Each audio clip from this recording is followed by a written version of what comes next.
throwing her advice back in her face and snuggling up on her man. And that's when they kiss. Hell no, Mr. You dirty for that!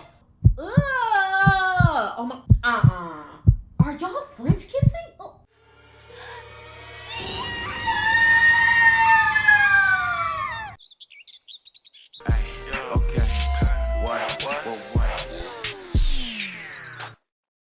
What's up, y'all? SOLEIL here, and welcome back to the recap. This is part 2, and we're going to be getting to the crazy ending of this series. So with that being said, let's jump back in. Katsura confronts her about it, and she insists that she doesn't like Makoto. She only wants to help Sakai be with him. Sasuna takes the next day off of the festival and goes to hear her play. It talks about expressing one's true feelings if it can be in secret, and it really resonates with her.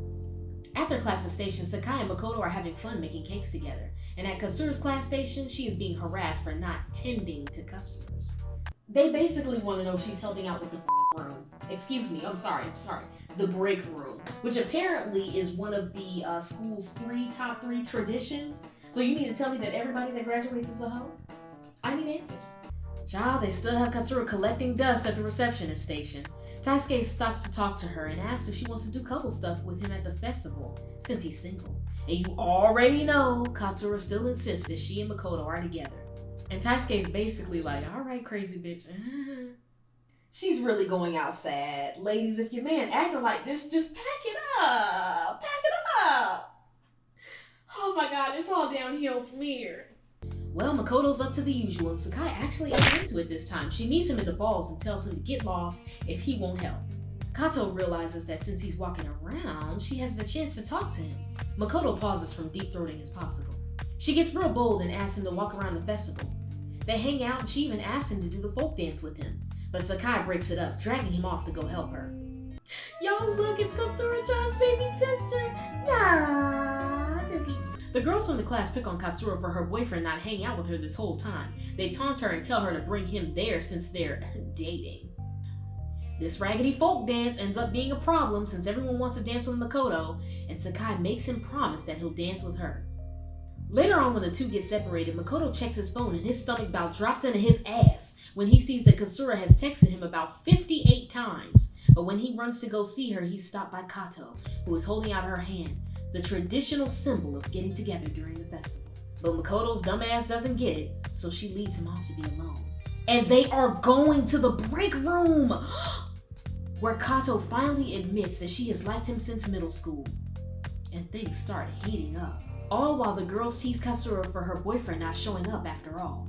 And Taisuke admits that he loves Katsura, who can only think about that piece of shit who can't even commit to Sakai when she asks if she's his girlfriend. Now, I really gotta get serious and say that this one's a tough scene because Taisuke, it really seems like she doesn't want to do this.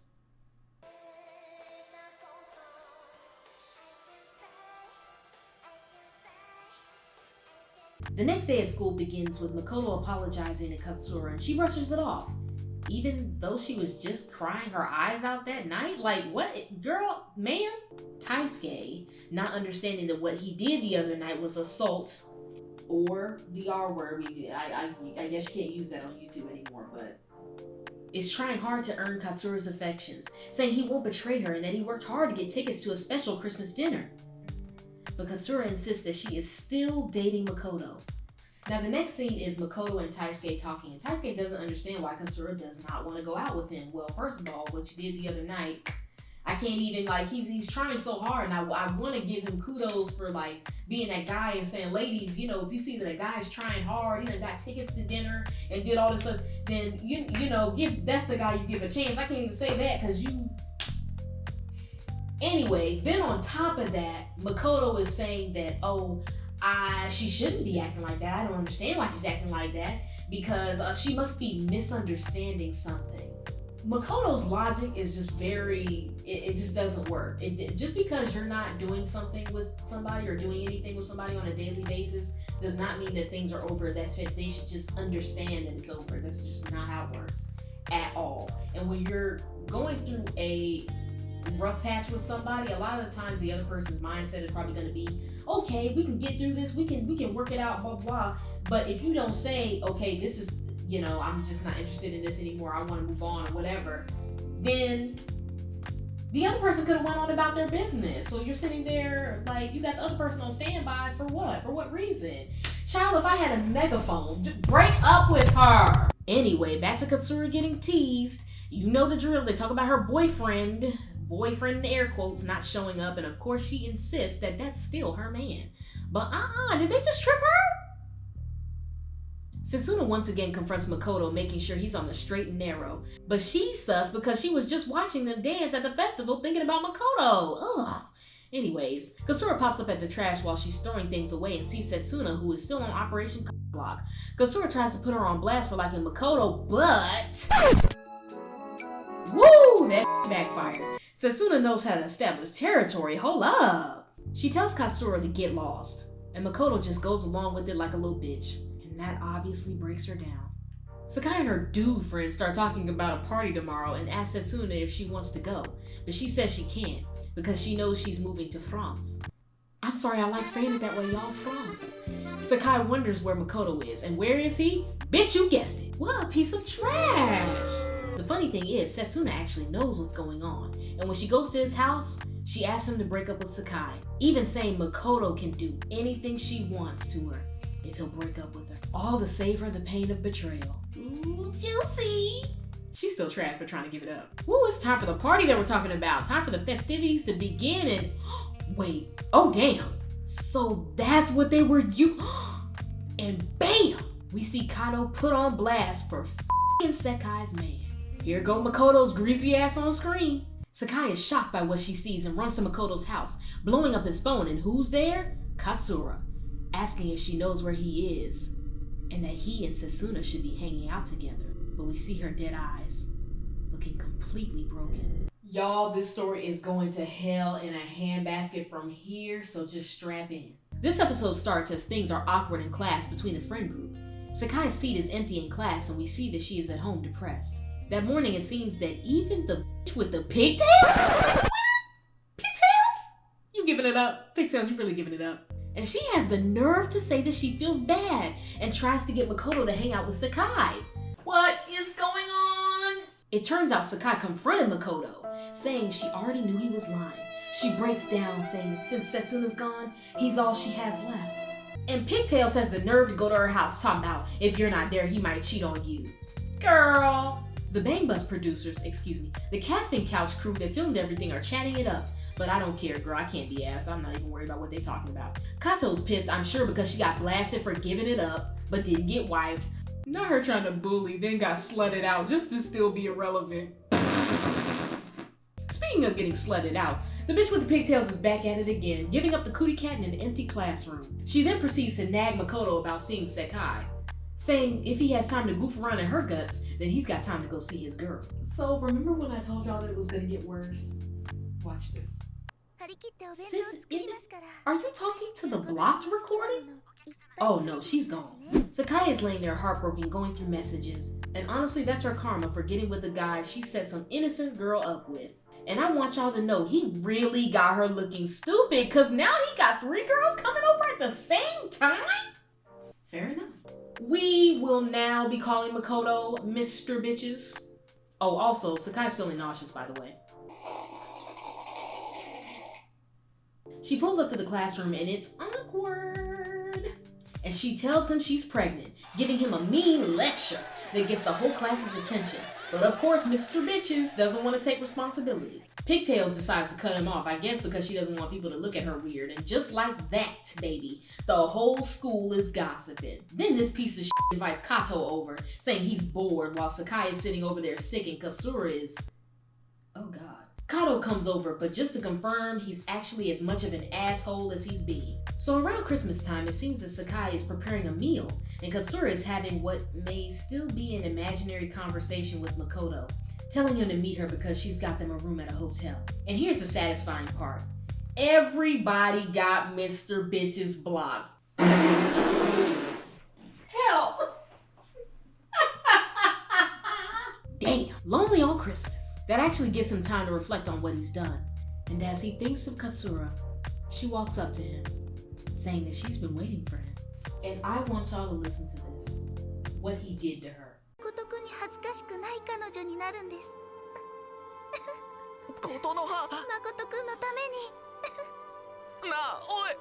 And he finally feels bad and gets a conscience.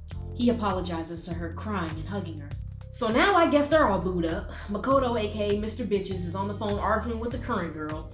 And it goes left. He basically tells her to f off. Like, why did you get pregnant? Why did you put me on blast in class? Go home and quit staying at my house and acting like you're my girlfriend or something. Click! And Mama just sits there with her face cracked. Sakai goes home, but at her stop, she turns around to see Makoto and Katsura. And baby, it's on and popping. Makoto sees dinner thrown on the floor and Katsura waits while he cleans up. Makoto recollects his actions, where he went wrong and how selfish he was, but by the time he understands, it's too late. Sakai has pulled up, and her first order of business is slapping Katsura. They begin to fight about her following him around and not leaving him alone. Then she finds out that Makoto is the one that brought her here. And out of nowhere, Katsura gets a backbone and calls Sakai out for being a thought, seducing Makoto after she hooked her up with him. Even airing Setsuna out, thinking they were in it together to get her away from Makoto. And Sakai finds out that Setsuna liked Makoto too. Girl, this tea is piping hot. Sakai goes into denial, but Katsura says she'll forgive her, throwing her advice back in her face and snuggling up on her man. And that's when they kiss. Hell no, Mr. Bitches, you dirty for that! Ugh! Oh my, Are y'all French kissing? Oh.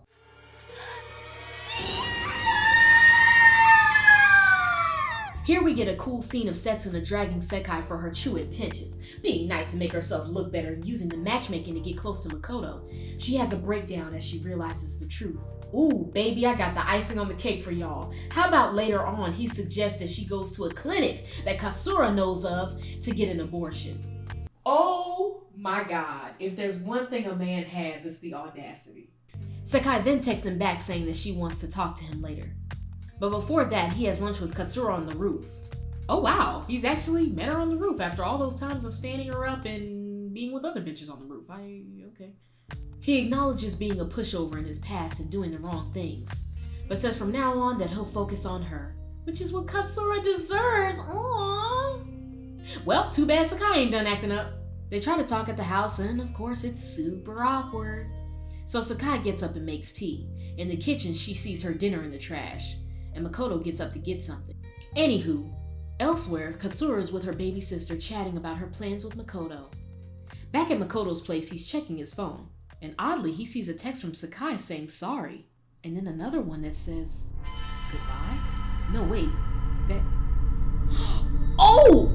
Sakai continues to stab Makoto, enraged that he shunned her and replaced her as flashbacks of their entire relationship play. He tries to grab her one last time, using the last of his strength to say her name. It's then that she stops and realizes what she's done. Sakai looks around panicked and flees the scene, and Katsura comes back to see that the man that she was so steadfast, so stubborn in trying to love, is dead. Sakai's phone chimes and her heart skips a beat, seeing that it's from Makoto, telling her to meet him on the roof. She goes there and sees nothing but a bag, but a voice from off screen asks her a question. Did you go to the clinic? She turns around and sees that it's Katsura standing there. She continues on about the clinic and Sakai snaps back saying she wouldn't go to a clinic that the other woman recommends. She says the whole thing was a plot and a ploy to get Makoto to stay with her. Then they argue about who's really Makoto's girlfriend. Sakai breaks down saying that she just did whatever he wanted her to do. Then Katsura says, why don't you ask Makoto who his girlfriend is? He's right there. And she looks into the bag. Sakai is sick to her stomach, but Katsura is determined to see whether or not she was lying. And with the quickness, she hits this bitch with a drive-by C-section. The episode ends with Katsura sailing on a boat holding Makoto's head? Oh my God. Oh wow. Holding his head tight, happy that they can finally be alone. Wow, y'all. And that concludes the insane ride that is School Days. I would say that escalated quickly, but it was a long time coming. It was a lot going on. It was a lot building up. You know what I mean? Real quick, I did want to say a few things. Number one, I want to talk about Makoto. Makoto, an interesting character. A pushover, just did not want to take any responsibility. It seemed like every time he was in a relationship with somebody or he was involved with somebody, as soon as it got hard, or the person wasn't doing what he wanted them to do, and things weren't going his way, it's like he wanted to jump ship. And it's just like, that just indicates you just don't have the moral compass to know that it's like you don't abandon people or that you don't betray people. It's just very, very little moral fiber and character. And to me, those are the things that make you a man, not how many people you sleep with. I would never say that anybody just deserves to die for like betraying people, but at the end of the day, you have to be responsible for the consequences of your actions. You just do. You have to be responsible for the way that you treat people and the way that you make them feel. Actions have consequences, and when you're involved with people in a relationship, like, you have to take their feelings into account too. You absolutely do. The sad part about his character was that he never really, I feel like he didn't really get to fully understand the consequences of his actions, or he didn't have the chance to really sympathize with one person without shunning the other. He didn't learn to sympathize with one person without shunning the other person. It's like he always felt like he had to take sides instead of honoring everybody's feelings in the situation, basically. Because there was a more respectful way to go about, okay, you're pregnant, but this is not what I want. Like, it's like we're not working together, so it's like the baby thing. We're in high school, it's not a good idea. There was a way to go about that. There was a way to have that conversation instead of turning up your nose and being like, oh, well, I'm choosing this person, so I guess we can help you figure out what you need to do with that little situation over there. Like, that just wasn't it. And it's like, before he could even get that, or before he could even atone for his actions, he was killed. And the fact of the matter is, like, he was doing childish ass things with adult consequences, and he was too young to be doing the things that he was doing. The situation was a dumpster fire, but the story was great, and I just loved how it got messier and messier. I was like, I'm living for this. And I remember high school me, of course I was clutching my pearls. High school me was not ready to see all of that, but I feel like that was like one of my first 12 episode anime experiences, I think, aside from big anime like Dragon Ball Z or Naruto or things like that. You know, I watched those main types of shows, but I think this was my first 12 episode type deal. And yeah, it always stuck with me, and that's why I wanted to bring it to the channel for you guys. Okay, so let's crown some of the standout moments and then we'll wrap this thing up. So best moment had to be when Sakai tried to call herself confronting Katsura, and Katsura ended up exposing her best friend, claiming Makoto as her man, and then kissing him all in the mouth. Right in front of her! Messy! Okay, most hype moment. Most hype moment was hands down the drive-by C-section. I'd never seen anything like that. I thought I was watching a romance anime. And then just after the murder, I feel like that was really the icing on the cake. Runner-up for most hype moment is probably either the watch party for the casting couch footage or the boy montage. One of those. The moment that they could have kept has to be that whole romance between Katsura and Makoto. And I just feel like they didn't have the chemistry, and it was just like him going after a girl, basically looks wise. I didn't feel like they had as much stuff in common. I was like, girl, let's get this over with so we can get some mess. But anyway, that's a wrap, y'all. This was the series that I was talking about that I was working on behind the scenes. I want you guys to like this. Please like it so I know that you guys are feeling this and that you want me to continue it in the future. Also share with your friends who like anime. And lastly, subscribe if you're new. Turn on that bell. Turn on your notifications because you do not want to miss any heat or any of the other episodes in this series that I'm dropping. And yeah, that's about it, y'all. Thanks again for watching and hanging out with me. And it's time for that SOLEIL salute. See ya.